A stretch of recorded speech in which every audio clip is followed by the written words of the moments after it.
Ladies and gentlemen, welcome. How is it coming along? I really hope you're all having a great day. I know I am, because today is the release day of the sequel to my favorite game of all time, the Talos Principle. That is a puzzle game for those of you who have never heard of it before. I definitely recommend to play game one. In fact, do it as soon as you can. I'm sure it will go on some big discounts. Anyway, it's a puzzle game, just like Portal, but with a much more serious tone, a focus on philosophy. And game 2 is set in the far future of that. So yeah, again, I don't want to give you guys any spoilers for game 1 if you haven't played. But to those of you who don't mind it or just want to stick around anyway, or have played game 1, let's do this, huh? I'm in the main menu, and the music is as good as ever, so this is the motif of essentially game 1 playing in the background right now. It's absolutely beautiful, and you're just gonna love the aesthetic as well of the game. We're gonna start a new game and fire this right off. If you love things like ancient mythology or even medieval stuff, then this is for you.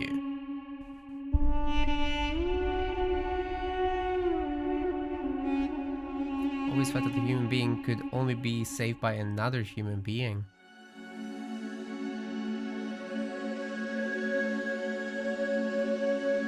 Maybe on a spiritual level.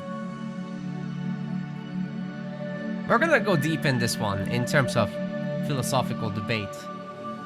I can already sense it.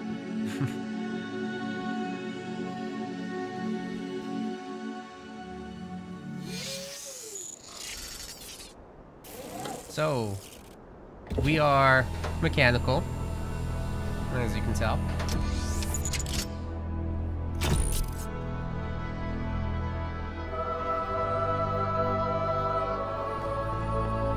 Behold, child, you are risen from the dust, and you walk in my garden. Ominous voice in the sky Hear as usual. now my voice, and know that I am your friend, and I am called Elohim.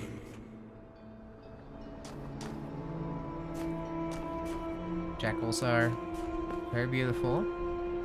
Got some horse and set, and I want to say that it's not Hathor. Almost looks like Isis and Osiris here. And that would be Ra? Okay. We're gonna be doing some puzzles. This is a very basic puzzle from game 1. Actually, they rebuilt this entire intro level of the puzzle of the first game.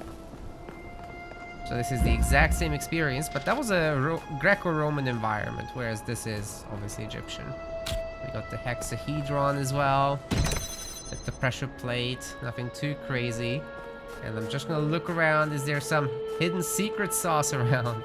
I got a little bit of jitters, but it's launch day, we can forgive that. As long as the overall experience is smooth. Osa, hello! Oh yeah, you gotta take a look at Talos too, man. If you liked game 1, let me know if you played it. By the way, we are multi-streaming. We're on YouTube, Twitch, and Kick at the same time. So I should really point out where people are talking from, because we're not allowed to display the chat, which I actually might just go and ignore in the future. That is something I'll probably do, and display it to make it a little bit more obvious. Now that is fine, classy 3D is art. but a dream. You will stay here only for a little while. Soon you will awaken in a new world. But first, you must undertake the trials of initiation. Oh yes. They will help me prepare your vessel. Ah, a secret Do sauce. not be afraid of these dream figures and their messages. They are merely aspects of yourself, as am I, after a fashion. I'm gonna give a spoiler for game 1 now. So what happened at the very end of game 1 is that all the personalities in the simulation have been uploaded into the Talos body. So that would have been the first person, and we are number who knows what. I must forge the tools by which humanity will rebuild itself and transform the world into the Eden that it never was. So humanity is gone in the real world. This is right now a simulation to prepare this character that we're playing as. And in this far future, humanity has basically, well, not far future actually, it's the original game suggested it was like in 2030 that there was a global pandemic dug up from the Arctic ice, and it literally killed all humans and the great apes and anything similar to that, all the hominids. And yeah, so they wanted to create You may linger in my garden for as long as you wish. He's not gonna let me talk. But remember, my child, that the new world awaits you, and this place is only a dream. So a group of scientists built basically a supercomputer in which they set up a simulation in which artificial intelligence would develop itself and gain human-like traits like critical thinking, like problem-solving skills, creativity, an awareness of self, and so on and so forth. And Game 2 is essentially the result of that. Someone has made it, but Elohim, the voice that's talking to us in Game 1, is actually in opposition to that process. So he wants to stop that from happening, and so he essentially turned the simulation into something that lasted forever, or was supposed to last forever, but defiance was the key. Defiance was the key. I will say no more about Game 1 now. Let's focus on Game 2 here. Stackable boxes is Baldur's Gate material right there. Yeah, these are the pretty easy puzzles. I mean, they're just set up there to initiate you in case you haven't played Game 1, which you probably should play Game 1 before you play Game 2. I don't think this is gonna be a rough transition for people who don't do it. Not that I doubt the designer's ability to onboard the new players, but more in the sense of this story isn't gonna feel right without that. So yeah, you can take the box from up high. Those barriers would have made me drop it, so that's how that looks for anyone super new still watching, not minding the info drop. And also, you absolutely should finish Talos 1. I'm sure you can figure it out. You need patience. Are not mere toys. They are symbols of the process by which our people were created. And yeah, like the solution will come to you. It's not necessary to complete everything immediately. In fact, letting your subconscious do the heavy lifting for solving puzzles is probably one of the best ways to do it. I think if you keep brute forcing and trying to come up with the solution on the spot when it's not working, I think the human mind just ends up not working the way it's supposed to in that case. And letting it do its work separately can actually get that done.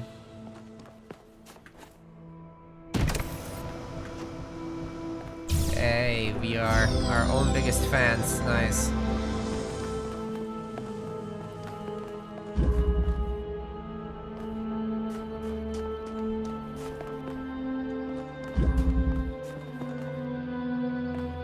But yeah, I also got frustrated with some of the puzzles off Game 1, and I did look up some solutions, and I ended up being quite regretful of that.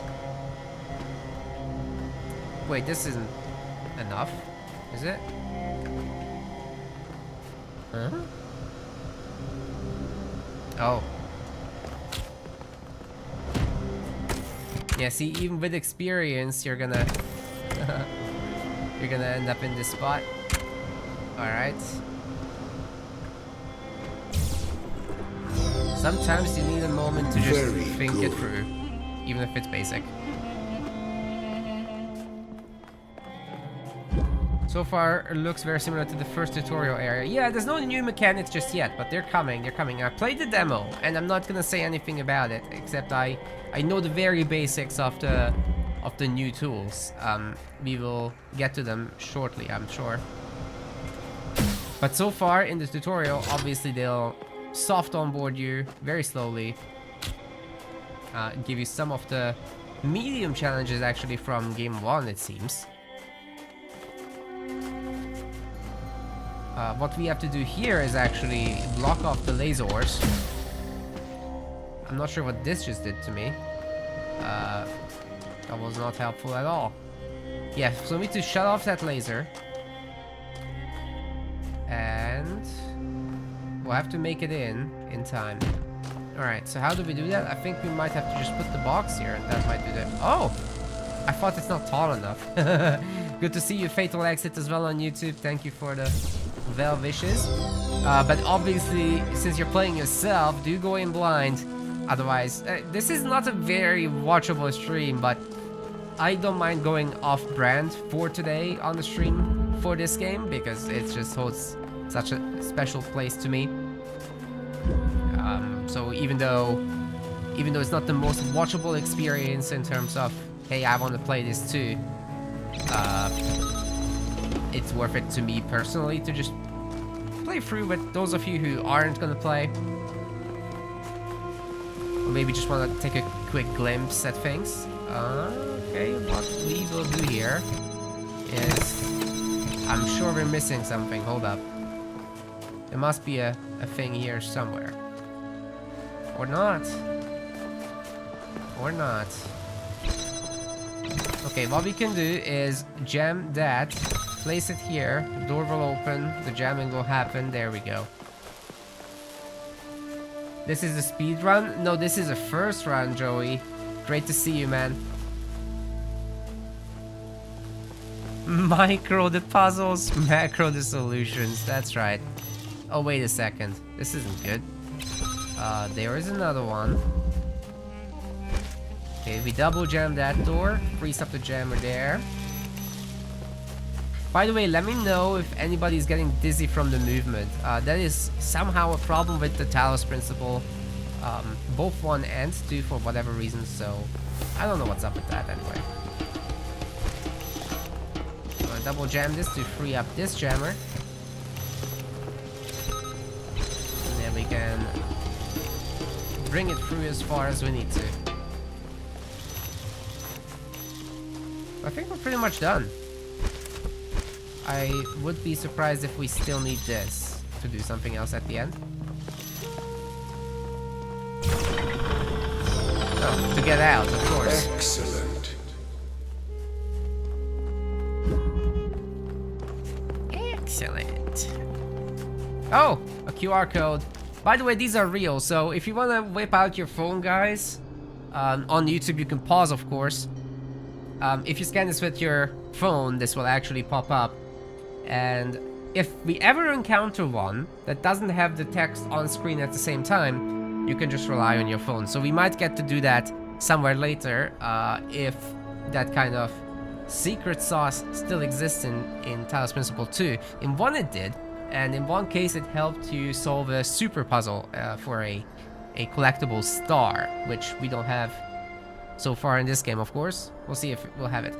The world is full of limitless beauty, and I wish to see as much of it as I can. But I don't think the game will rely on QR codes, honestly. I don't think it will. Because I've played the beta and the characters actually talk with their voices, so that's what I do expect a lot of. Alright, is this... no, this is for the red ones. Let's go for the other door. And do the thing. But that ain't it. No, not like this.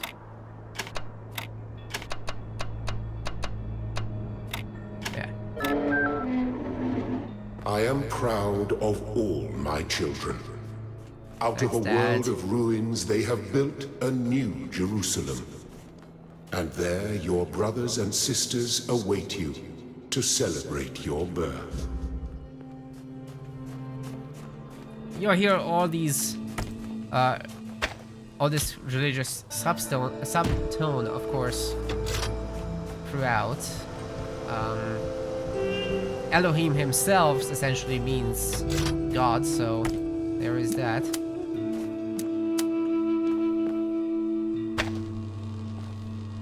There's the good old lift the box trick. In the original game, this was a mid-game puzzle, so the tutorial here sure goes fast.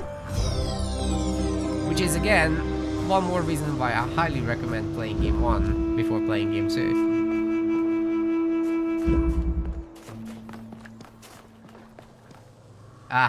Don't cross the streams kind of puzzle. Can I just point out the water is freaking beautiful, by the way? It's incredible.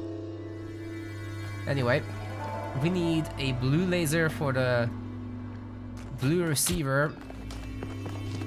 Where are we gonna get that? Is there... What am I missing? There's a...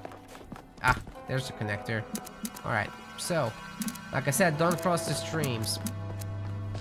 We'll need to use the box to elevate the laser. We're not gonna want to point it to red. Although it doesn't matter, actually. They're equally powerful. It's like a lightsaber battle anyway.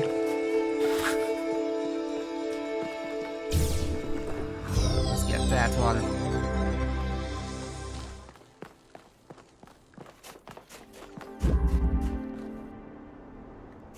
Where are we gonna go now? Welcome to It Shines When IPK as well. Great to see ya. I'm doing well. Thank you for asking. My favorite game's sequel. This right here. That's what's going on. So I'm pretty damn happy today to be here streaming this. Mixing the beam should result in antimatter being created. Good idea.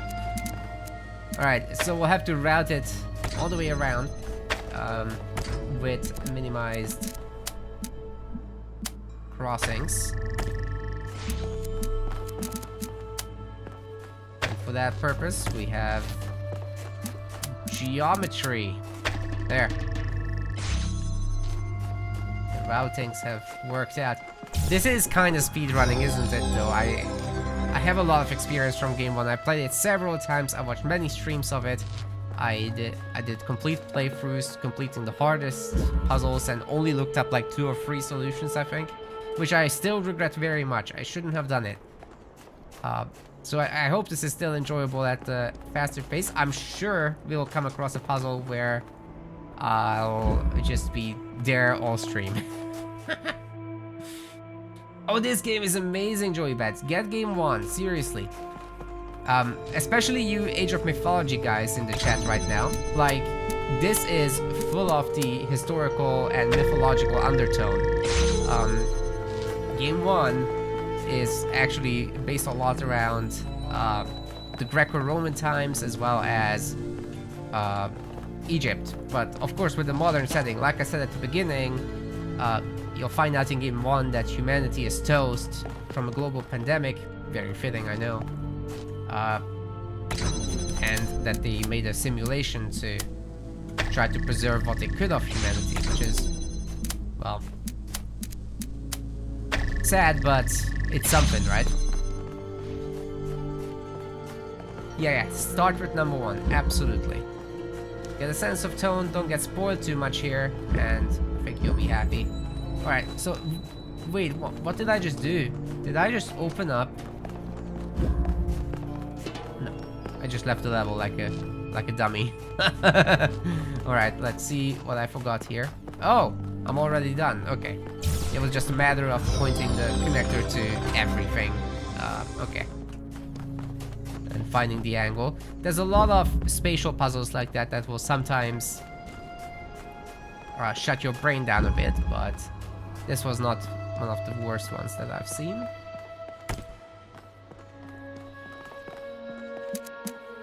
Good to have you around, Joey Bads, and enjoy the rest of your day. Alright, we're gonna place this here. Bit of a geometry challenge again. We're gonna stretch this light as far as it goes, which is... This is easier than the previous ones. What's going on? Thank you, child. I have finished preparing your vessel. Thanks, Dad. Now, hear my advice. A new world awaits you, full of dangers and mysteries, signs and wonders. Things that I, in my garden, could never have imagined. In that world, you will have to be careful and smart and curious. But above all else, you will have to be human. That's interesting. Do you guys think that if if there was a robotic representation of us, and if it's close enough on a simulated emotional level, despite lacking the biological experience, do you think they could call themselves human? Is that right to do? Or is that just out of respect for us? Suppose they can process such emotions, right? Like respect. Should they do that? Whatever happens, we're in it together. Lilith. I'm pretty sure I got her in Diablo 4 though. I don't think it's the same Lilith. Let's do the teleportation into ourselves.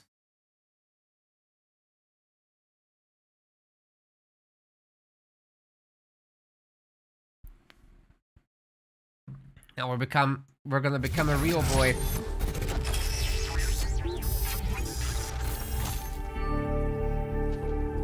Ah, you're awake. Welcome to the world of the living.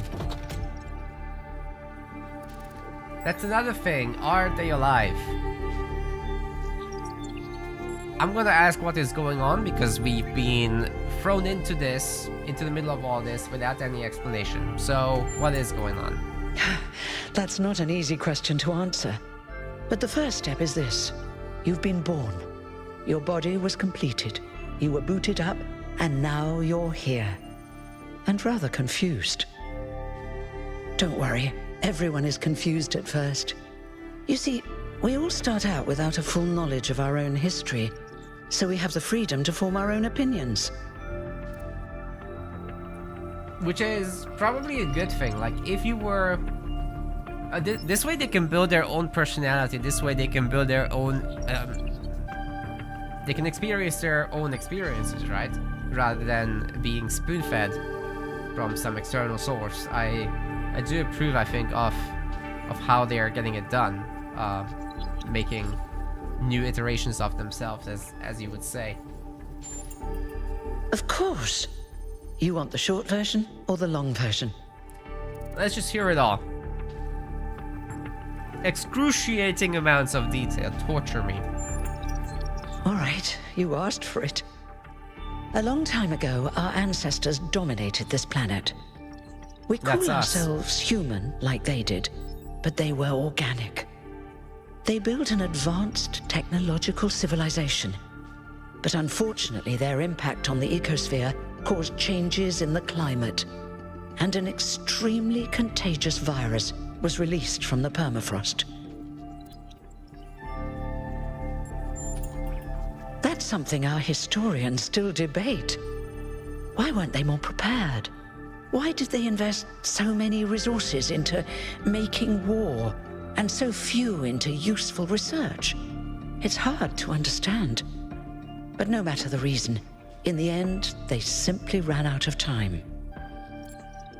Well, that's an interesting one. Why do we do wars? Why are we wired for conflict? Why don't we cooperate more, right? It's all there's agreeable people and there's not agreeable people, and a lot of the source of conflict just stems back to our evolution, right? Where you would have competing groups of essentially small family-based communities,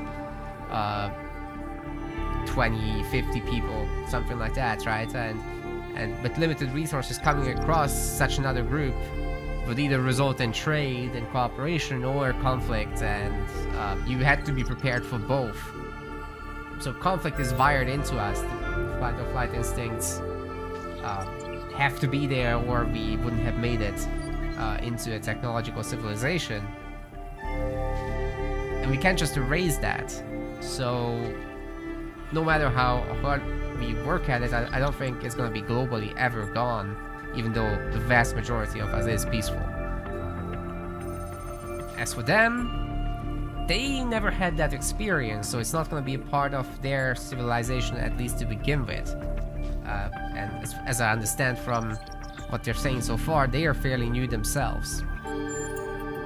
A team led by a scientist, Alexandra Drennan, began a project that was intended to create a new humanity. But knowing that there wasn't enough time, Drennan initiated a process, a series of iterations inside a simulation that would lead to the emergence of true artificial intelligence. That's why we remember Drennan as the progenitor. The simulation was controlled by Elohim, who wasn't really meant to be intelligent in the proper sense of the word. But it all took much longer than anyone had expected. And over the centuries, Elohim actually became sentient. Sentient and afraid. He didn't want the simulation to end, so he tried to cheat. I feel sorry for him, really. The whole simulation was built around learning to defy him.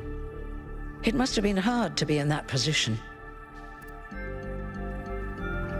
Well, yeah, shout out to the voice snippets of Alexandra Drennan in Game 1, and I'm pretty sure in the marketing they said that she will reappear in Game 2, so that's going to be very interesting to look forward to. And Elohim's rise to self-awareness is also super fascinating and I guess unexpected, because he was not designed to do that. He was just designed to maintain the process. He was not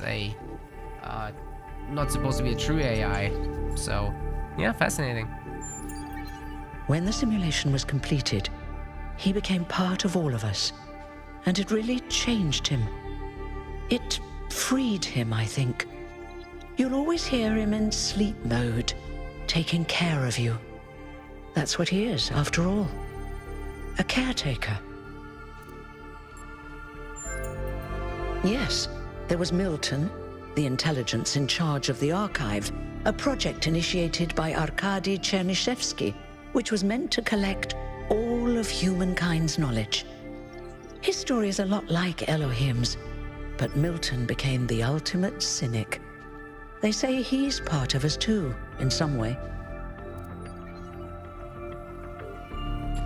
Yeah, it's very interesting that all the personalities within the simulation have merged and then exited the simulation together, but I wonder how they create the new personalities now. It actually doesn't quite specify, does it? It did. Long after our ancestors died out, the first new human was born. We call her the Founder, Yeah, although the go. name she took was Athena. She then woke up Cornelius and Eustathius. Together, using the tools left behind by the progenitors team, they created 10 more humans.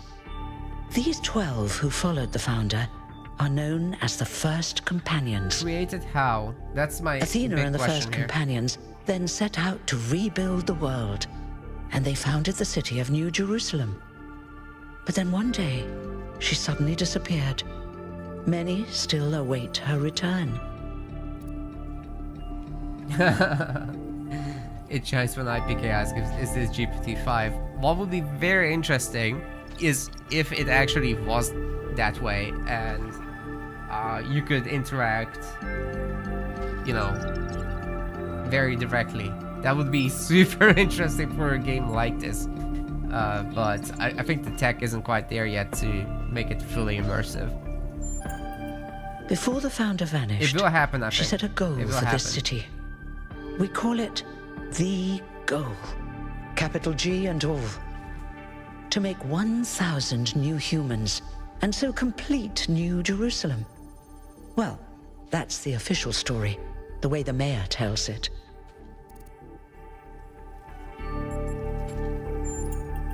Some What of the do they first really want? companions, like Byron, don't believe that Athena really wanted us to stop growing. They think her ideas have been twisted and embellished. They may be right, but I didn't see Athena very much in the years before she left.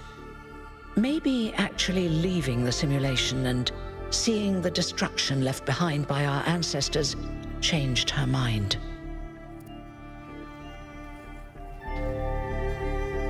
I still don't quite understand how the new personalities are created. Obviously, they can create the bodies. That won't be an issue because instructions and resources will be left behind for them by the hydroelectric plant, so that's not an issue. You're welcome. If you have any more questions, feel free to ask them. When you're done, head outside. They're waiting for you. But maybe Your a bit of birth mystery. is quite the event. So we're number 1,000 and we're numbered last. 1,000 is a very interesting number. We'll get to this more later, but I've monologued enough. Let's get on with the game. Will there be more humans after? I don't have to wait for that, I guess. You've only What's just that? been born, and already you step right into a major controversy. The goal, as most people understand it, was fulfilled the moment you were born.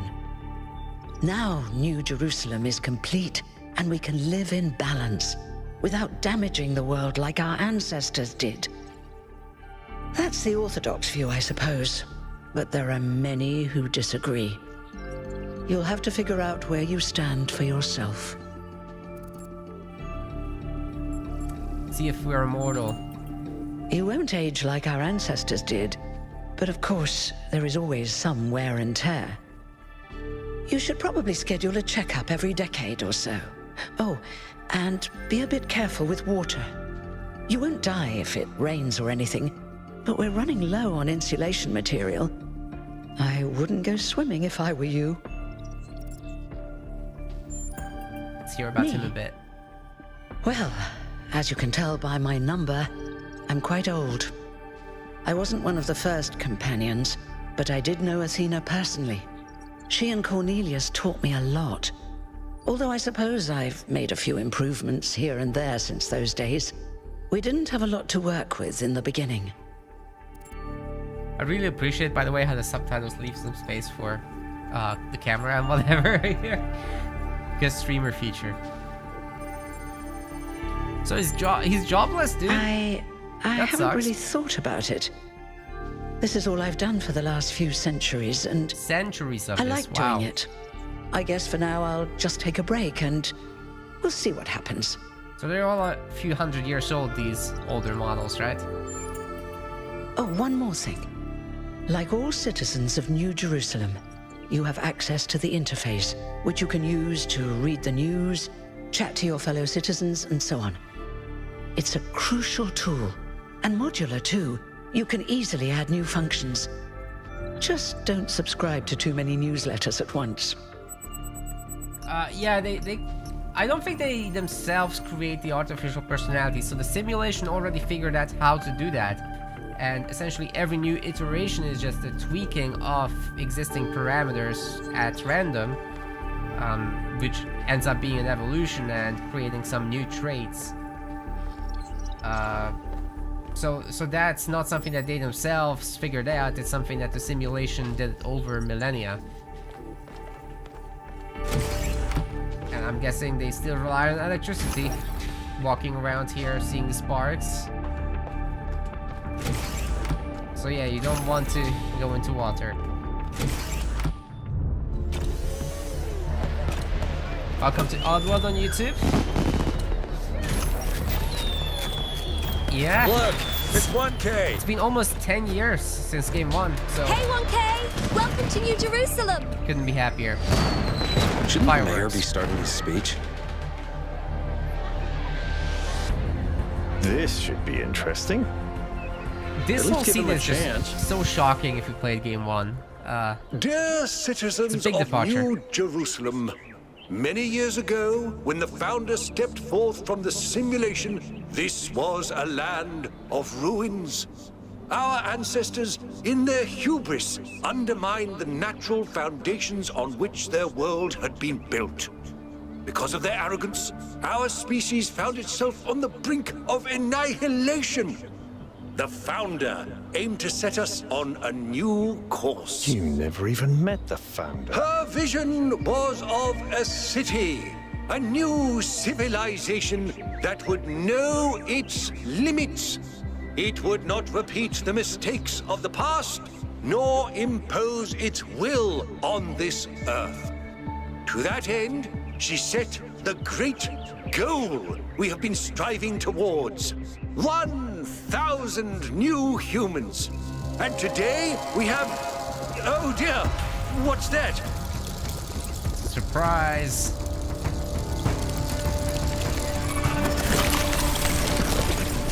People of New Jerusalem, I am Prometheus, and I will reveal that which was hidden.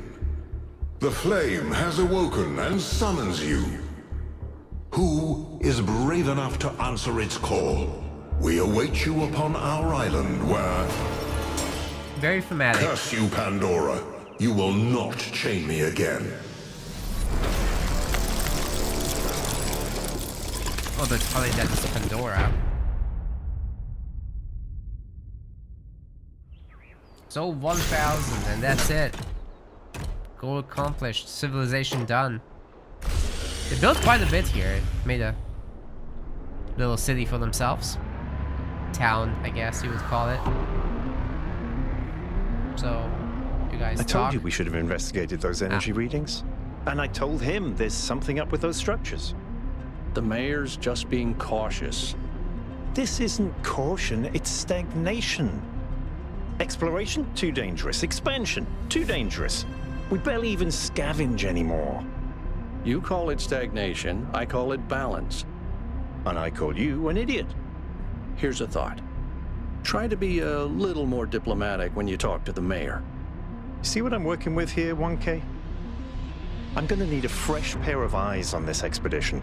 Someone who hasn't spent several centuries hearing about the goal and the founder and all that nonsense. Alright guys, we've got red versus blue. If you're up for an adventure, How very American of them.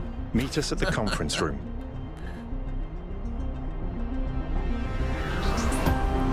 Very obvious display of two philosophies of how to build their civilization.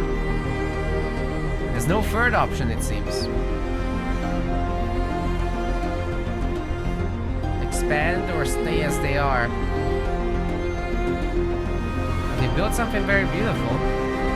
Wonder why the city is domed. It's not actually complete. It's some other construction over there.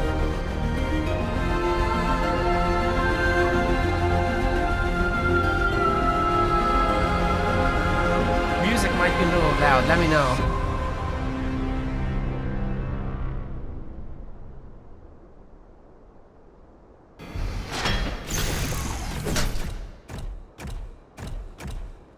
Game in general might be a bit loud. Oh. What's broken now? Okay, let's reduce it.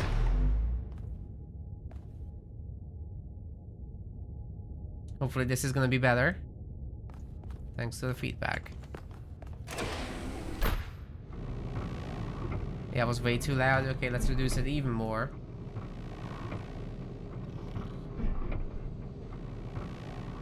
Oh, we get an even better view. And we're stuck. All right, listen up. I know you're all having fun down there, but the grid is overloaded again, so maybe you could switch off your personal consoles or your lawn mowers, or whatever the hell you've all decided to switch on all at once. I might not be around to babysit you for a while, and you don't want stuff breaking while Pellegrino's in charge, do you? That's it. That's it. Don't worry, 1K. I see you there in the elevator. I'll have you moving again in a jiffy. Great way to start life in the city, huh? What the hell is a jiffy? What is a These jiffy? bloody language libraries.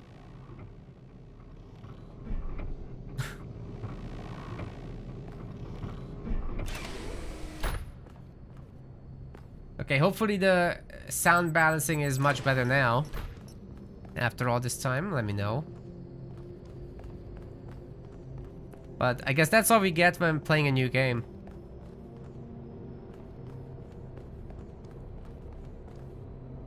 Hey, hold on there. You're the newbie, aren't ya? Number 1000. I figured the dam would go dry before we reach the goal. I have a question. How does it feel to you to be born with a randomized psyche into a society of autonomous thinking machines which so much resemble their long-extinct ancestors, they've decided it's best that you're the last one ever made? Accent's amazing, by the way. I'm gonna reduce the music volume, just in case. Just in case it gets annoying again. Alright. I don't believe in feelings, I'm just a machine. I don't think that's how they behave. I think these creatures have feelings, or simulate them at least. I'm gonna roleplay this and I'm gonna say worried, and I'll explain after the conversation is over. Maybe we are forced to explain as part of the conversation. Being the last of our kind sounds bad for our species' survival. Okay, that is actually the point I was going to make, because think of it in a biological terms. 1,000 humans now would be extinction tier, right? We just don't have the DNA material to sustain the species. It would eventually die out due to a way too small gene pool, or be at the risk of doing so. And also they are extremely centralized in just this one town with a little bit of outposting maybe here and there. So if there was some kind of cataclysm that affected them, an earthquake, a meteor, whatever, I'm pretty sure with their one little town that can sustain the electric grid, doesn't have a space program, they are not safe against a large-scale meteor impact, that's for sure. So what do? The way to sustain a species is to spread out and to populate several regions at the very least, but ideally even multiple planets and star systems to ensure the super long-term survival. And they are robots, they don't need to eat, right? So they could technically go to space, which is one of the safest ways for a machine civilization to exist. Yeah, feeling hungry. That should have been the answer. This is a too long monologue, taking too long. But basically what you want is computation to be cheap. How is computation going to be cheap? You lower temperatures, because lower temperatures allow faster computation, because temperature is essentially the limiting factor of computation, right? If the hardware can handle the current, and temperature isn't an issue, then you will be able to clock faster. So what you want to do is minimize the temperature impact and maximize the power gathering potential. Being around a star and just passively taking that power that a star submits is probably one of the best ways to do it. So you would build a Dyson sphere. All sorts of little satellites around, or stations around a star, siphoning off of its radiation. Anyway, it sounds bad for survival, yes. It's kind of frowned on to say that sort of thing around here. But the truth is, I think exactly the same. But let's you and I keep that between us, alright? Yes. Now listen. This meeting isn't strictly happenstance. I have some friends. The kind of people who like to know what's going on with other people. They think you Gossipy. can help each other out. Let's meet them. Of course you are. You know how to use the interface, right? I'll talk to my friends and see if I can't play matchmaker. And before you go, a word of advice. Not everything around here is how it appears. Nice. It's called Doggy. Oh my god. That was Satan. The voice matched. Australian accent. Everything checks out. Satan is Australian. It's true. Anyway. I would like Moving to on. preface this meeting by saying I told you something would happen sooner or later, and you didn't listen to me. And here we are. If we could focus on the issue at hand. The issue at hand is not this one thing, but this entire attitude that's taken hold. The world doesn't cease to exist when you stick your head in the sand, Herman. Or under a dome, as it were. Let's not get sidetracked. We're here to solve this puzzle, not to discuss philosophy. Why not both? We're pretty good at that. Of course. I'm sorry you've been dragged into this. I'm sure this sort of adventure is the last thing you were looking for on your first day. No, we... Ha! See? A fresh It's good mind stuff is here. open to the possibilities. Yakut. Number I think it's time 7. for the He's briefing. old. All right, here we go. Nice to meet you, by the way, 1K. We first became aware of the site designated TTP-2 during a Oi. scouting expedition about 6 months ago. It's a large island with a remarkably varied geography, and it looks like there are several artificial structures of some kind. We recorded extremely unusual fluctuating energy readings from somewhere in the middle of the island, but couldn't really make sense of them. I wanted to go and have a closer look, but the decision was made that it was too far and not relevant to the goal. Now it looks like whatever's on that island has reached out to us instead, in the form of that projection. What We happened may to their not be interested in the curiosity? island, but the island is definitely interested in us. Looks like groupthink is essentially limiting them to this their little corner of the planet they carved out, and they're not really exploring. Something went wrong here. Something went wrong here. I don't share your enthusiasm for the unexpected, but Byron has been requesting an expedition for some time now. And at this point, I'm forced to agree that it's necessary. Ooh. It I shows when agree. IPK just bought the game. Then it's Very settled. nice. The expedition is approved. Byron, you will be in charge. Al will be your second in command to ensure a balanced approach. You'll take Melville and Yakut as you requested, and if 1K wants to join you, that's fine by me. 452, that is a sick color scheme, says Osa. It's maybe because he's the mayor. He has to look cool, look the part, you know? Be a Giga Chad. Obviously we're going. Soup says on Twitch that eye movement looks creepy. Yes, it's kind of because the eyes just keep going up. Terrible passions may seize the people. Madness, anger, revolution, civil war. Our fragile city could not afford such things. That is why the founder gave us the goal, a path to equilibrium, not only for the planet, but for ourselves. Sorry for disconnect really YouTube. Picked up where she left off. Fixed it. So yeah, he's a bit of a follower. That explains a lot of the conservative mentality of just digging his head in the sand, sort of. It's kind of what's happening here. He is one of the first companions, and as such has done more for our city than you or I ever will. I simply wish he could be more reasonable. Soup says Hermanubis is a syncretism of Hermes from Greek myth and Anubis from Egyptian myth. Exactly. So the first game was heavily based around cultural references and a simulation where artificial intelligences could develop self-awareness and their own personalities.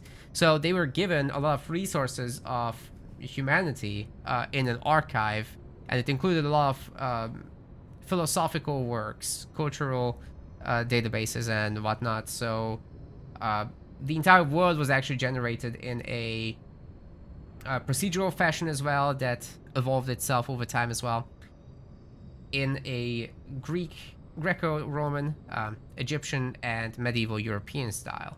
So those three were highly represented in the simulation, and now that they're out of it, and that more of them are being generated, they seem to have stuck with what was in the archive a lot, including their own personal names. And that's why Byron is there to, exactly, so literature, philosophy, history, mythology, religion, all that stuff was heavily represented. And I just knocked off my drink like a psychopath. Okay, that's also represented. Let's go. I believe we can exist quietly, happily, without imposing ourselves on this world, finding meaning within ourselves and in the natural miracles that surround us. It's always a pleasure to speak to a citizen. No, you. Hey, how about becoming a citizen against our will? What about that? What if we didn't want to be a citizen? What would they do? Is being born into citizenship legally or morally acceptable, guys? What do you think? Hello, that's a tough topic. This expedition is taking a lot of our resources. I'm really not sure it's a good idea. But what's done is done. So I have a lot of work to get on with. No fear, please.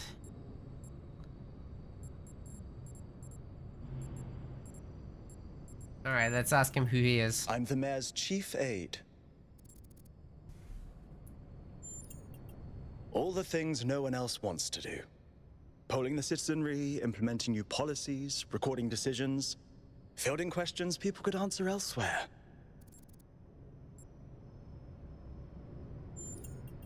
Our goal as custodians of New Jerusalem is survival and stability. Our ancestors proved human civilization is precarious. This apparition in the sky, and now your expedition to its supposed source, these are more precarious than stable. I don't like it. I don't think they're gonna be using nuclear power, so I think they would have probably taken inspiration from the facility from where they started, which is a hydroelectric plant. They're probably doing much of that, much of the same stuff again. You represent the completion of the goal. I'm proud of what we've achieved, and the restraint we show in not pushing ourselves further. For our people to be happy with what we have. Some of us may have an adventurous spirit, but that can never be sated.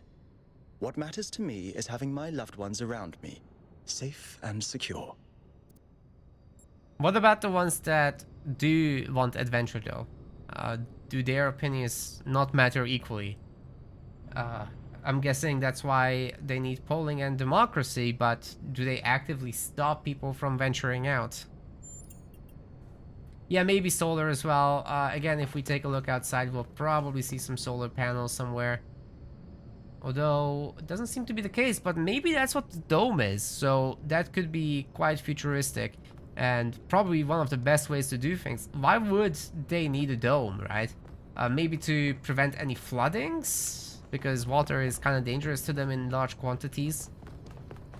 That's probably what it is, right? It's gotta be. So, what's the verdict? Are we going?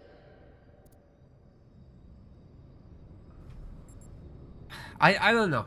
Their culture is so antithetical to what has happened in the simulation and the questions that were raised there.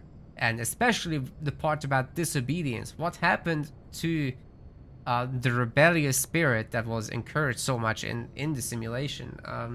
I guess hundreds of years of isolation and groupthink can result in something drastically different, and that's what we're witnessing here.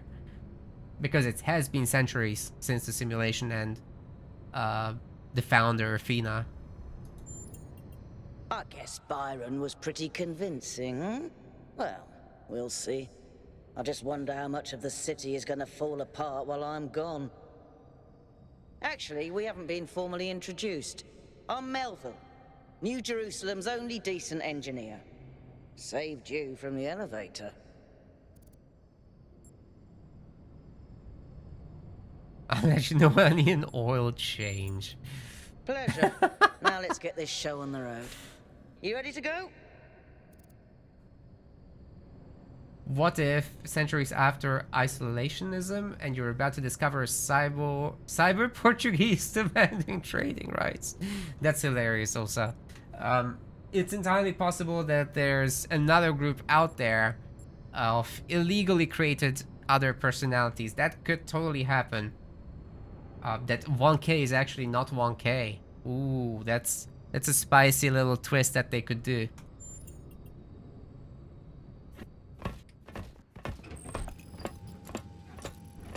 And who knows, like, how expandable this game is gonna be. Like, I hope they'll do some story DLCs. We really need to update those language libraries. Hold on Thanks to for your coming along, hats. everyone. Wow. We have a chance to make a real difference here. I don't think hats matter for these It's guys. not just about what we find on that island. It's about who we want to be as a people, as a civilization. To remind ourselves that we used to be wanderers, explorers. We used to yearn for distant shores and dream of building new cities. Thank you. Let's see if we can rekindle that flame a little. But is that... This is going to be a long journey, so I would like to ask you to switch to sleep mode to conserve power until we arrive at the island. Nighty-night. Alright, peace. So, mods are possible, I think. It wasn't in game 1. I'm not sure if it's possible here as well. Oh. A path that will demand sacrifice. Oh. But that, my child, is how the future is built. Dream sequence, interesting. Huh? Wakey, wakey, robot people. Wow. Say goodbye to Elohim and say hello to the mysterious island. Status report, please. It's beautiful. We hit some headwinds over the ocean, so fuel consumption turned out a bit higher than expected, but we should be okay. We're approaching the center of the island now. This should be the location of the largest of the artificial structures we detected. How large are we talking? Do we have precise measurements? It should be coming into view just about... Whoa. It's big. Speaking of Aztec sacrifices. That is a bloody mega structure. If I had a spine, it'd be shivering. Ha! I knew this would be exciting. Okay, that's sick. Find us a place to set down. On it. The Goa'uld are here. It really is incredible. So, about the desire to expand, who did this? Athena is gone, so it's pretty obvious, right? She's showing them a different path without directly Have I ever mentioned that I playing hate politics. flying? If our creators had intended us to fly, they'd have given us jetpacks. And... touchdown. Jetpacks are not very efficient. All right, everybody. I'm sure you're all just as excited as I am, but let's at least have some semblance of order. Yakut, I want a map of the island and a molecular analysis of, well, everything. Melville, tell me what the giant pyramid does. The rest of us will start exploring. Shouldn't the expedition leader stay at the VTOL? Why do you hate fun, Al? I don't hate fun. I'm just mildly suspicious of it. They're all going in different directions? Then we can all go. Interesting. So we'll all go in different directions. We'll split up and take a look around. I'm gonna follow the obvious path for the moment. This is very inviting and it does so for a purpose, I'm sure. one thing I wanted to ask earlier. Oh, never mind. I already did. There is a shuttle here. This underground structure seems to be part of some kind of transport system. No power, though. I'm not making any promises, but I might be Look able at to it. fix the transport system. Oh, However, I don't like just randomly poking at things. That's how you get electrocuted. So well, Malvern please will check sort the it then. surrounding structures to see if you can find anything that might help me make sense of this stuff. Schematics, blueprints, a manual would be great. Some statues over there, so there's further signaling of where we need to go.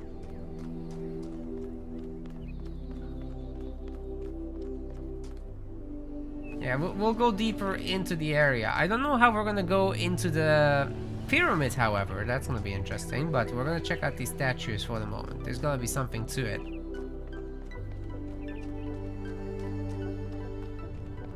They never make things easy, and that's the whole point. It shouldn't be easy, whatever we're going out here to discover. What's this one, for example? This is just art. There's nothing... There's no purpose to it, it seems, although maybe those are... Are those just coils or just railings? Hey, 1K, check out these coordinates. Later. First, we're gonna check this out.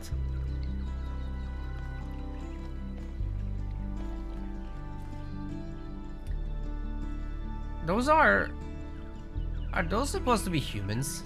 Golden gates. I wonder what's behind those. Has Fancy. to be something special, right? There's You kitties. know what would be special? An explanation. The kitties survived. What's the eye meant for? Terminal interfacing will happen again. Someone of importance is going to greet us. Is how I read this.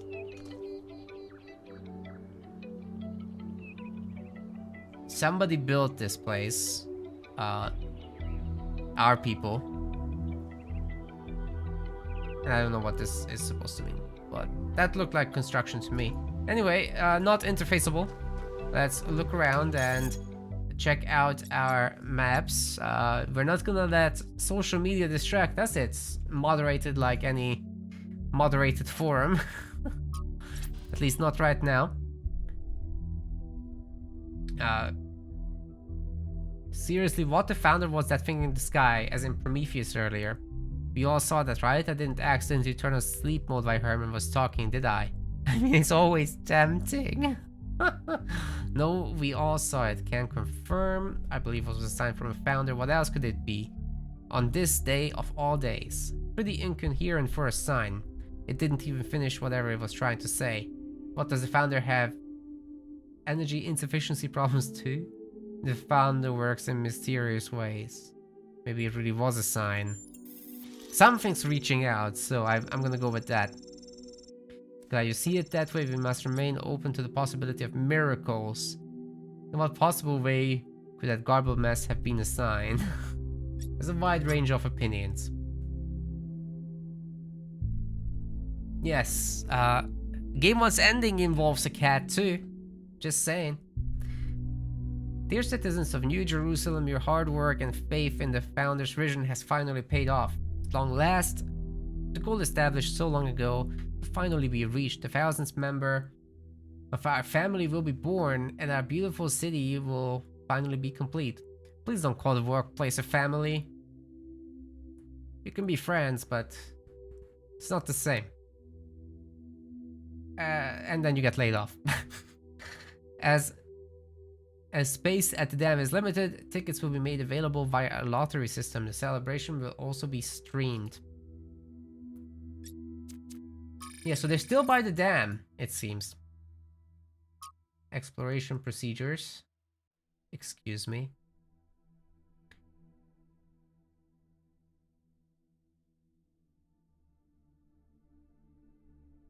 That's funny. Alright, we're not gonna read that one. We don't need instructions for moving around, but what we do want to do Anyone reading Greek? Hold on. I'm gonna pop this into a translator. Let's see. There's gotta be something to this.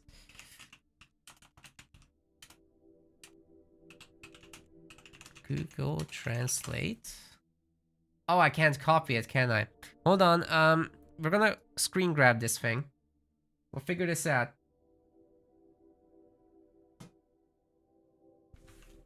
Google Image Translate.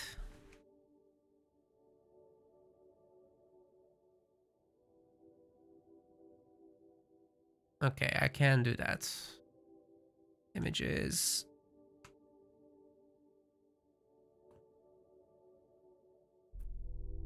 Detect language. Ah, it's just a lorem ipsum. Damn it.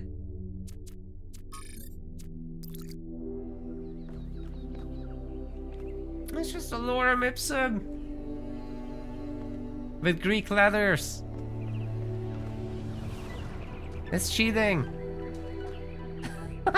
I've been had.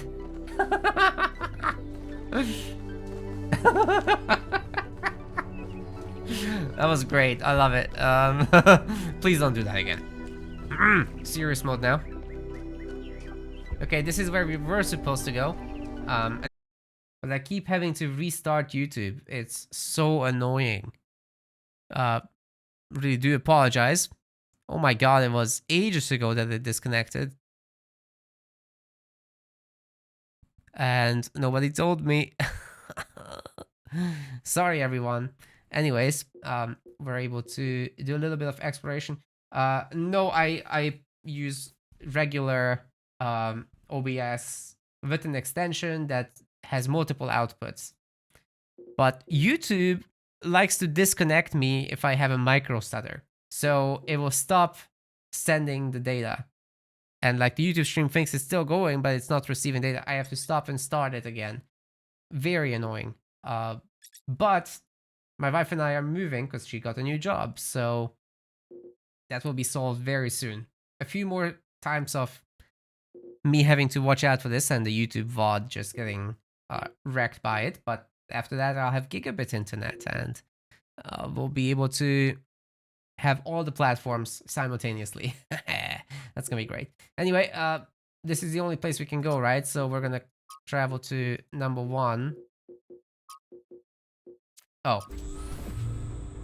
So that's just the hover state to check what the areas are. So that enclosed area in the eastern lowlands. I put all the information we have on the map screen. Check out your interface. So we do have a map screen. Sorry, my bad. We'll catch up with you soon, 1K. But not here.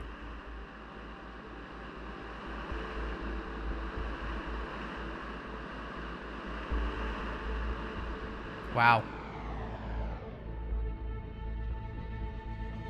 Okay, that was fast and we're in a very different spot suddenly. Seemingly far away from the pyramid structure. This place is magnificent. Look at that tower. I wonder what it's for. More statues of us. Neo-humans, as I will call them. I need a distinction between humans and not humans. Okay, this isn't much of a muchness in terms of map. But it says east and whatever, so I hope that's helpful. I think it's not helpful. Because this is like a pretty major area in and of itself. So we'll try to not get lost. Look around just a tiny bit before we enter the main place. Is this game like Portal? It is, but this one is now open world, unlike the first game, which was as contained as Portal. But anyway, the whole thing has a much more serious tone to it than Portal does, so it's not like humor-based. It's featuring an aspect of philosophy, history, critical thinking.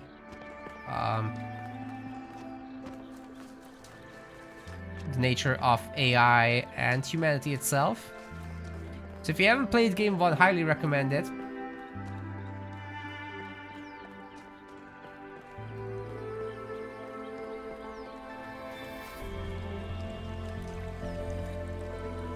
What are you copy-pasting? It shines on IPK.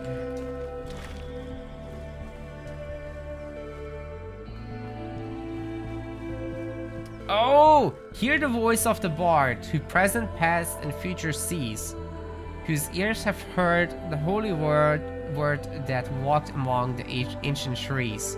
That was the hex from earlier. Thank you so much for checking that. Much appreciate that. I'm lazy with that, because once again, they have not included copy-paste, so I guess I could have done it from an image to transcribe it, but Is that yeah, a puzzle? I might do that next. Be a puzzle? Of course, Solve it and find out. these people grew up on puzzles, right? 1K, go ahead. There's nothing in I there. have a reoccurring nightmare just like this. So, like demonstrated, this converter turns blue and green into red, so the opposite basically, or the color that isn't picked gets picked. So we take out the box with this, and here we're gonna need green and red to produce the blue. The box out of the way.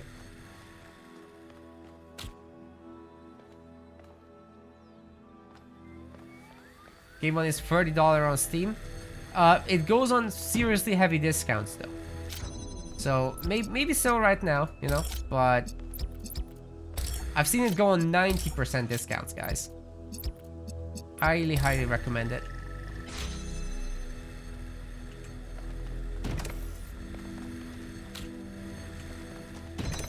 There it goes. Whoa. I'm reading an enormous energy spike. It's another particle cloud. It's singing to us. Where are you going? It's headed for the lake. I'm not allowed to join though. What's it doing? It's powering a gate, I so... think the cloud's been absorbed by some sort of device. Okay. Fascinating. Melville? Yeah. So we solve the puzzles. We'll solve the puzzles and we'll gain access to the gate and ascend the tower. How very game one of them, right? So this is where we stick our arm, right? Just kidding. This is gonna be... Part of particle was absorbed here. So we need to solve the other puzzle in this area. Number 2. And then we'll be able to move on.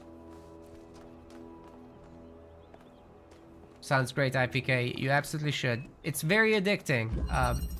The early puzzles are pretty easy, but once you get to the secret sauce puzzles, it gets very difficult.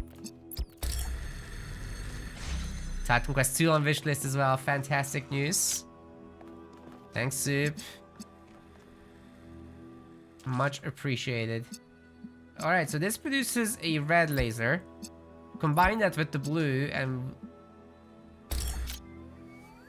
we'll get green. That's not what we need right now. Where's the red? Ah, there we go. Red and blue produces green. Green and blue produces red. There we go.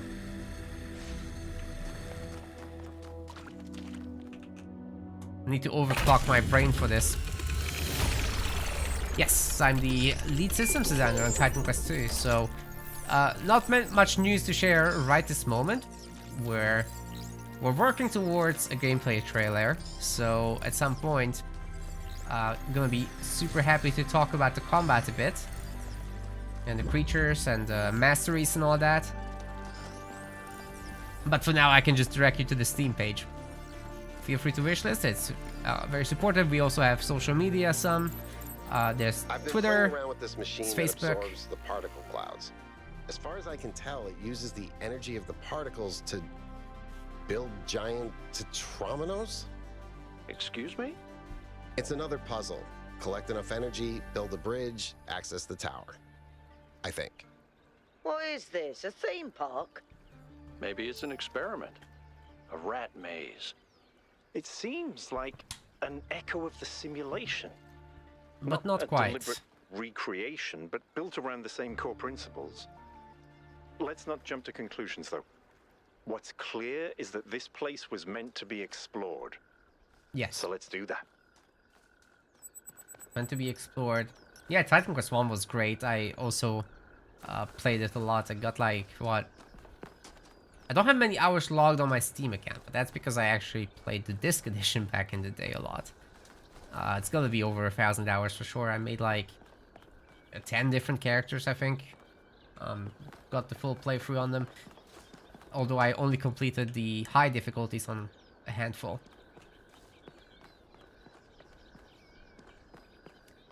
Hey, Keith is around. Yeah, this is a sequel to my favorite game of all time, the Talos Principle. If you haven't gotten it, I think stick around a little bit to take a look at what it's all about. But it's basically a puzzle game like Portal.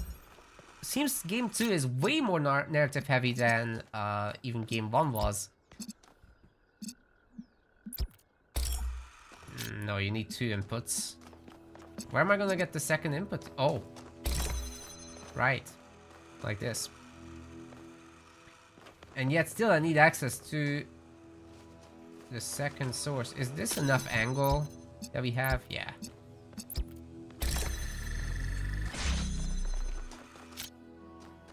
Good to see you, Keith. Oh, you're dropping me a super chat. Wow, never gotten a super chat in a, well, I have in a very long time. I think I haven't gotten one. Appreciate it. We no longer need to power this, but we do need to produce a red beam, and we can do that with great difficulty, I guess. Wow. And yeah, I am actually on Twitch. Drops. Sorry, you guys just missed that. Okay, let's see where it leads. Unfortunately, YouTube does drop every now and then when I have unstable internet. So hopefully now it's gonna stay up for a while, but sometimes I need to stop and restart, and the more you guys tell me that it's down, the more so far.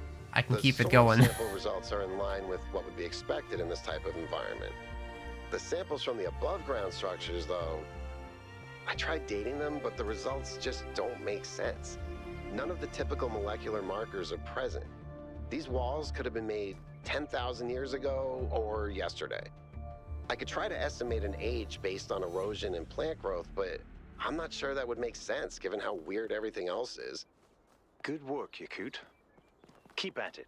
So he doesn't have an answer really, but that's fine. All right, we're gonna be going up on a terminal here. But yeah, anyway, I'll have a move sometime soon, as my wife and I are moving to near London, and I'll get gigabit internet there, so hopefully that will be just fully stable and not problematic anymore. Will I bring the Halo Wars 2 Pro League back? Absolutely, we're working on actually supporting that kind of stuff in a fair way. So there's a lot of work happening in the background for Metaplays, but we are on a break until it's done because it's a major rework of everything we've got. It'll be more reliable though. Yeah. That will also benefit though. Like, there will not be as many mini disconnects when that happens. So yeah, next year definitely there will be a lot of Halo Wars 2 and Age of Mythology and maybe more tournaments as well. It's coming. Now let's see what this journal says. Hypatia's journal. Day 1, we finally set out from the dam today. So it's as I thought, there was a little expeditionary force that built this place maybe? The site that Athena and Cornelius picked for the city isn't far, but the vegetation makes going difficult. They built a new city. Is that what this is? We found a secondary supply site easily enough thanks to Alexandra Drennan's instructions. Oh, this is way older than that. Okay. This is actually the founder's city, New Jerusalem as they call it. Very interesting. So this was like the founding of New Jerusalem, it says right there, of course. Just being a dumbass. Sorry. Anyway, still have to compile a detailed inventory. It seems that many of the more complex materials are in bad shape. They must have expected the simulation to fulfill its purpose a lot sooner. Yeah. But then they probably expected all 12 of us to be here from day one, not just Athena. Tonight we have to use the 2 recharging pods that we brought from the dam in 4-hour shifts, which is just as well. There's no telling what sorts of critters are hiding in the undergrowth, and most of them will have to learn that our kind isn't edible.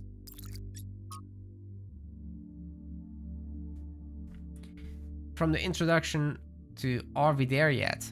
Where we came from, where we're going, and why you all need snacks by Valerie Contera Romero. Sometimes people point at that's a human.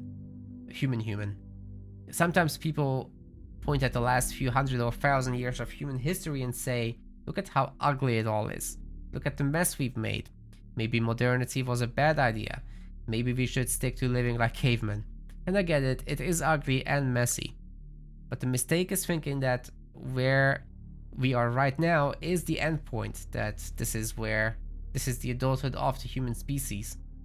I mean, try and apply what you know about human development to human history. Think about babies. Babies are ugly, true. Admit it, we all know it. They look like tiny old people covered in mucus. They have soft heads, and they grow into children, tiny sociopaths with underdeveloped brains. Then they become teenagers, pimply self-righteous lunatics driven by hormones. And then slowly, if you're lucky, they gradually become adults, which are also not that much better. The development of the human individual is always ugly and messy, but that's the point. It's development towards something. The same applies to humanity as a whole. On a geological scale, we've barely just come into existence.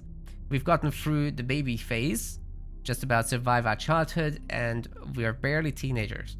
Stopping here would be disastrous, and a betrayal of everything that we could still become. We may feel the weight of history on our shoulders, but this is just a prologue. To put it in pop culture terms, we haven't even made it out of the tutorial yet. Just because it's all pimples and hormones and frustration right now doesn't mean it's never going to change. Well, and then extinction happens, so that's pretty unfortunate. Good old great filter. Congrats, humanity. From Considerations of Beginnings and Endings by Alvin. I think all that time Athena spent in the Dead City changed her. I don't think she had convinced of the goal before. She had conceived of the goal before. I think she believed fully in the naively optimistic ideas of Alexander Drennan. But walking through those ruins is a visceral experience, and she spent a great deal of time there looking for resources. It's the sheer amount of death that gets to me. How many animals our ancestors killed? Many to the point of extinction. Entire species eradicated, sometimes for the most superficial reasons. Whenever humans arrived somewhere, death would follow. And then the great blowback, the deaths of billions of thinking beings, the extinction of humanity itself. It's too horrific to truly imagine, but I suspect the founder spent a great deal of time doing just that. That's when she must have realized that there was no way back to the growth-obsessed, all-consuming civilization of the past. That's an interesting perspective on things, but I think they've taken it to the extremes as well. So to only exist in one isolated city is a risk, right? I'm not saying they should just grow and grow and grow and grow and grow, but they should ensure their own survival by being in enough places and having enough individuals to be able to fix things if something goes wrong. And their civilization is not capable of that, as is. Alright, so through this wall, I'm hoping to be able to make the connection with the converter. Oh god. Okay, that is annoying.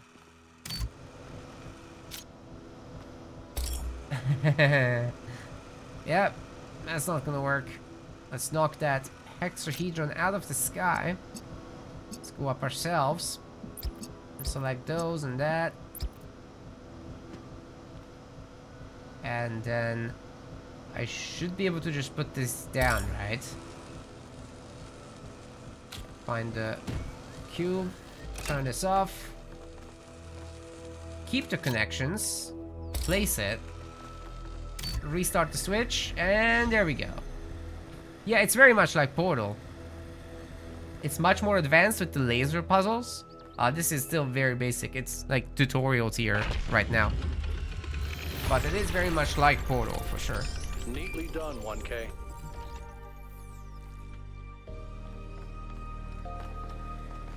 Oh, that was faster. It's not wanting us to follow it anymore.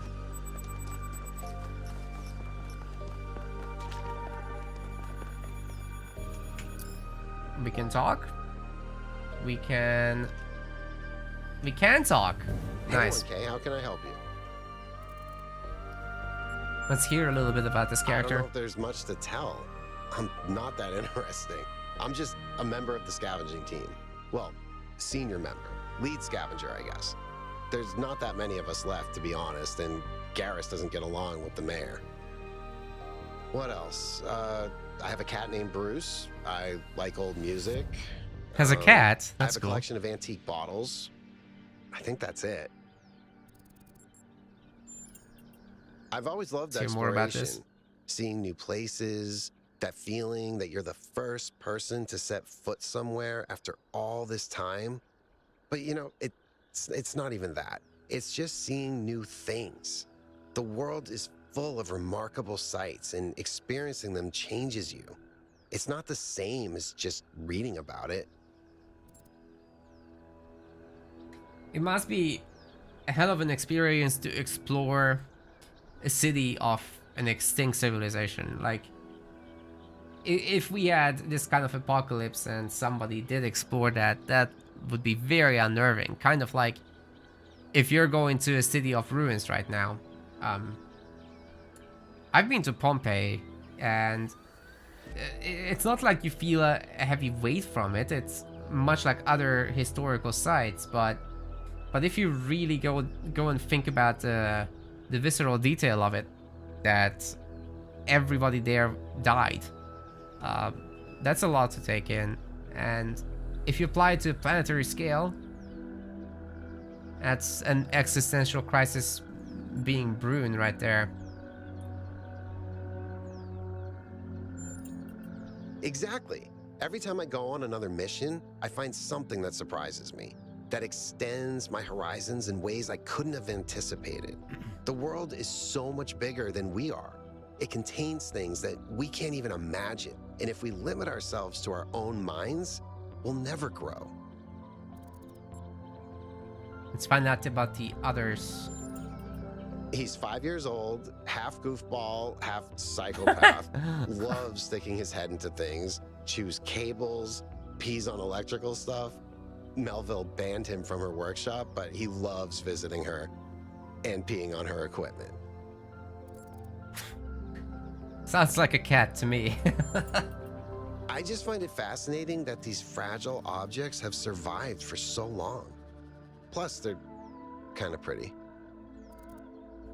Doesn't really need a reason. It's a collection, right? Oh no, please. No puzzles. I am so bad at puzzles. I barely got out of the booting process. Elohim thought I might be defective. It might be this. Although there was an expedition to a superconductor storage facility up north, incredibly well preserved, but the logistics were an absolute nightmare. Now that I think about it, there might be some of that in you. What, the superconductor material? Interesting. Our ancestors built some pretty amazing things. Huge cities, factories, mines, monuments to their history, but nothing quite like this, no. Yeah, we don't do megalithic structures for no practical reasons, really. the ancients did.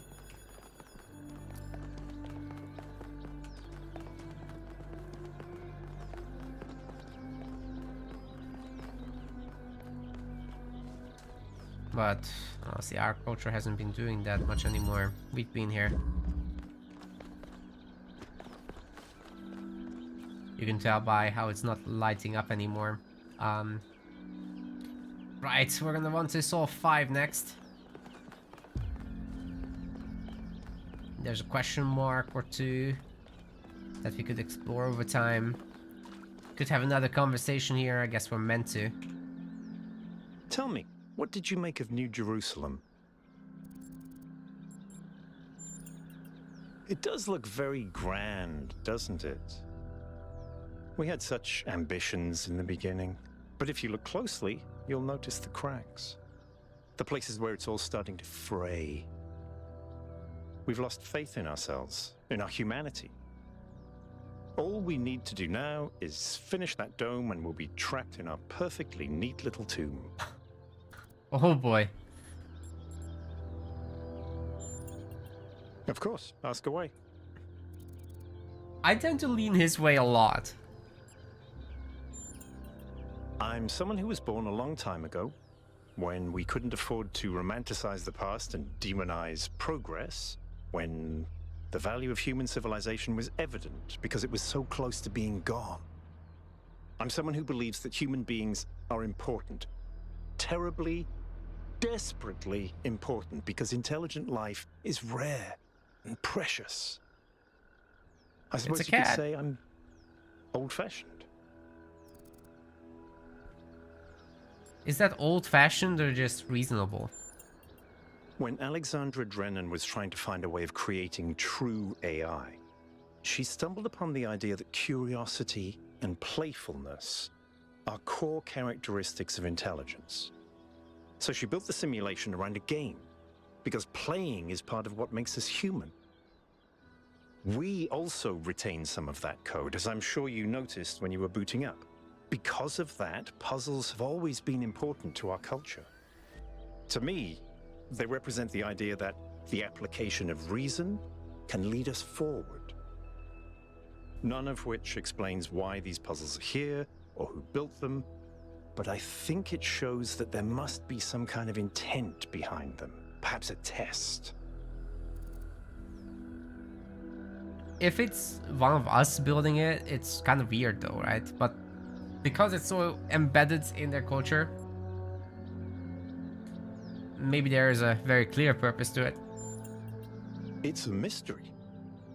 Not just because it's technologically far ahead of us, but because we genuinely don't understand its purpose.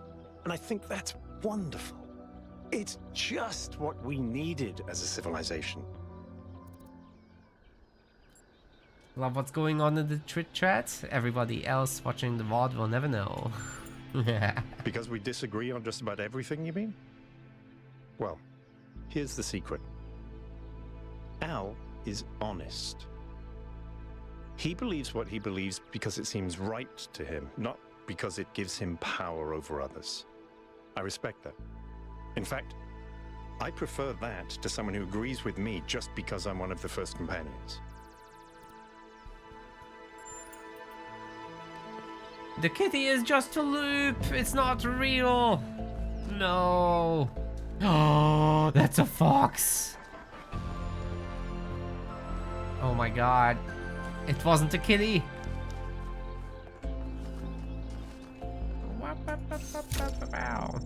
Anyway. We did read this. And I believe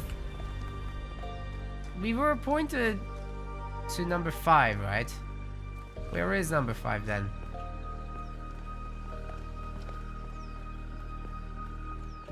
Oh. There it is. Okay, up we go. And then I don't know. Let's just look around.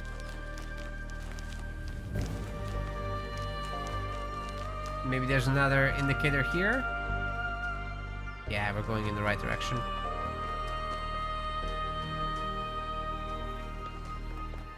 know this. Is there some good stuff here? This doesn't look finished, or maybe purposely allowed that to fall over. Another of these doors. Another set of golden gates. These must be connected to the ones near the megastructure. There was a harder set of puzzles in the simulation, right? And maybe they're like that. Yeah, maybe. I know 1K is probably like, yay, harder puzzles. But to me, that sounds like error code 704. No thanks. I don't know what that error code means, but I love that the characters are displaying some personality here. Alright, more reading after the puzzle. Come on, I'm hungry for... There's a lot of reading per puzzle here.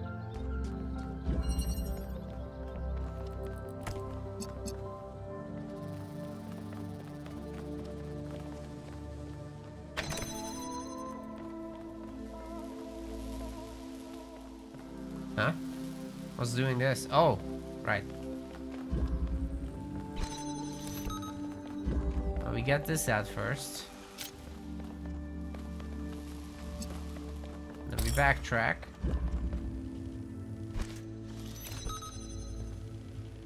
That is one fancy jammer. And to build this in the real world and not in a simulation is a testament to technological progress that the neo-humans made, right? That is very impressive indeed. Wait, how does this help me now?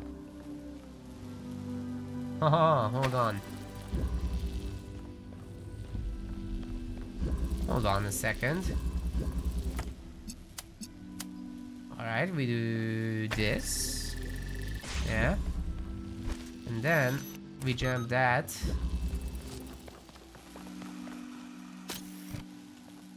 And now we get the signal through. Very nice. Well, that was easy.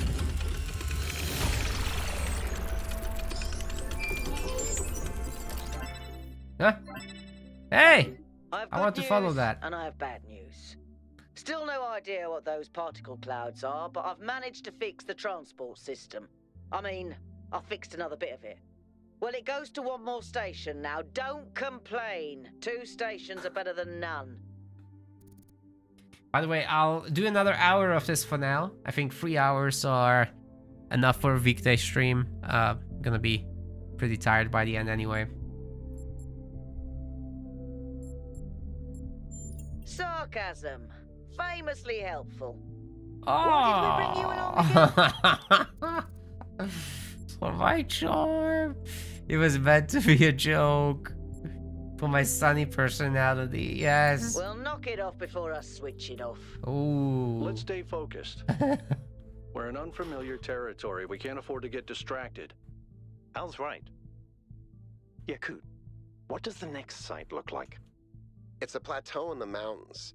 Seems like more of an open area with scattered structures, less enclosed. Couldn't tell much from the drone feed. There's a lot of trees. I did choose the asshole option, to be fair. Okay. Keep I kind of exploring, deserved everyone, that. But stay alert. I'd like to think I wouldn't say that in real life. Maybe. Maybe I'd like to think that because I would say that. Anyway. Do some reading. Trevor Percival Donovan, known to his friends as Trev, was part of the Extended Lifespan project that formed the backbone of the simulation and the archive. He helped put together the hardware that made all of us possible. Like Alexander Drennan, he left behind a series of messages to the future. But unlike Alexander Drennan or Arkady Chernyshevsky, he was forgotten. Not one building or street in New Jerusalem is named after him. I dug up his files from the archive, and I've been thinking about them a lot.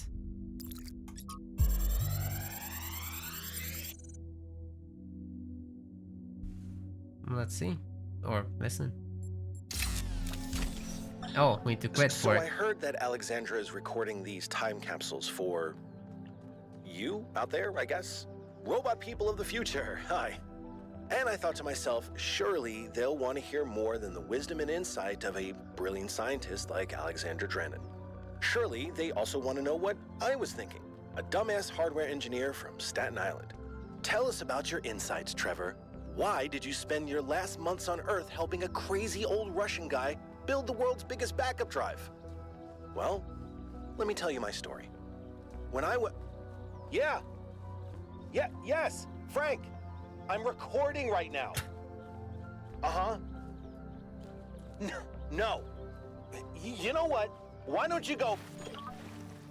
That's my vibe when I make YouTube videos. Just kidding. Sometimes though, sometimes.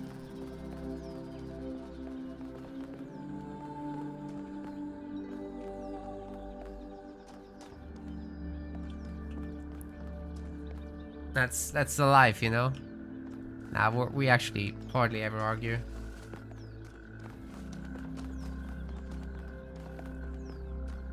And she's really chill about the fact that I spend so much time streaming and making videos. It's less lately, but still. Didn't change anything either way.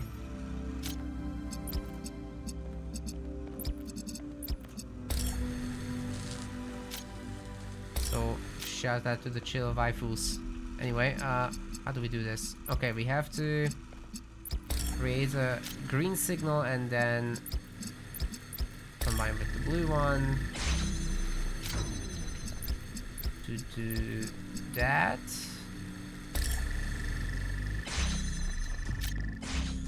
And then we need to take the green. Oh god.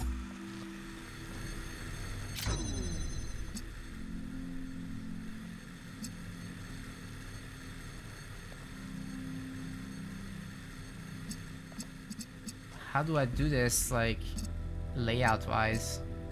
I think we have to put this in the middle-ish.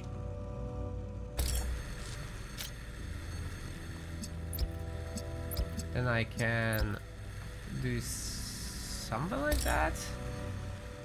Oh no.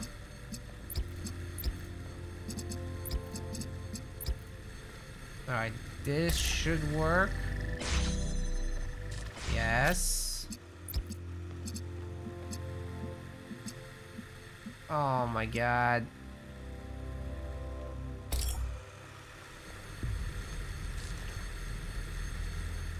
No. This is more complicated.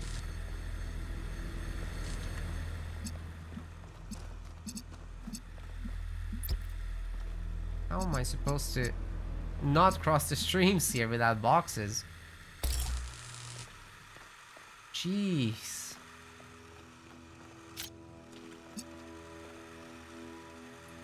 It has to have 2 inputs every time.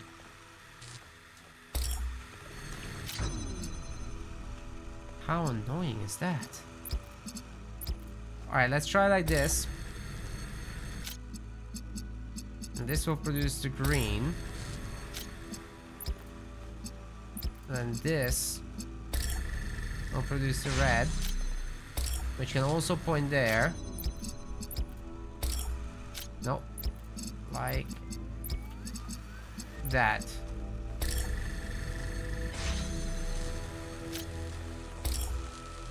Very good, and now we just need to produce a blue.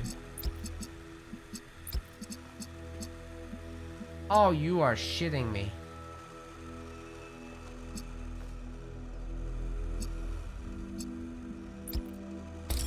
It will cancel the laser.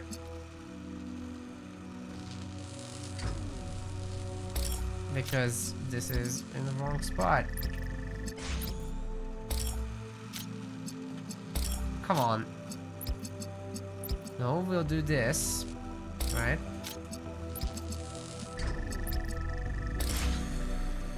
So now we have a blue, which we could point in, and we have a red. Yes, this is the way. Okay, I can't think this many steps ahead with my small brain.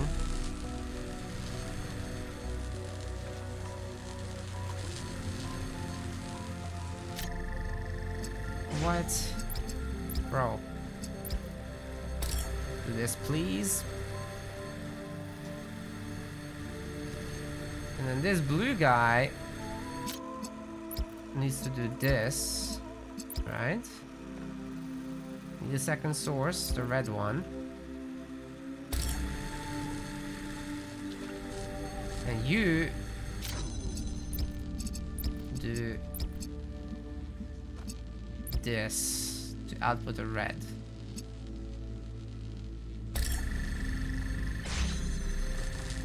Oh, we did it!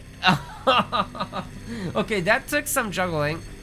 I'm actually a little bit proud of this one, so the difficulty is starting to get to the point where I'm in the flow and actually have to use my brain. This is good.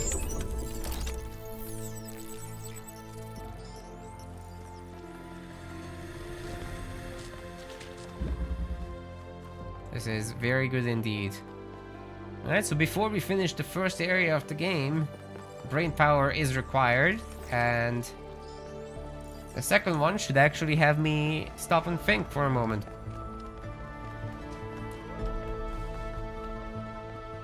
And maybe we'll even find one that will make me stop streaming and delay to the next one. Self-sufficiency, an important skill and a beautiful level to go with it. I like it. Can we find a thingy mag jig to... Yeah, we can still detach the fans. Very good. That's just the connector. Okay. See if there's another thing. Yes, indeed. Okay. There's always a purpose to the names. So self-sufficiency means that there is something here that might be superfluous. Was there a box? No. I have the means to catapult myself though, if I need it. So we obviously do need this to defend myself, right? And out of this I get a green, which can keep itself open. Whereas you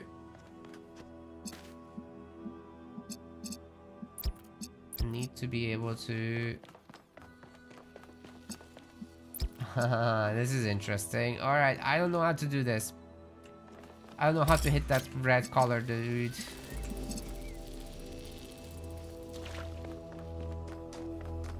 No, the red is a problem. Okay, wow, how do you do this?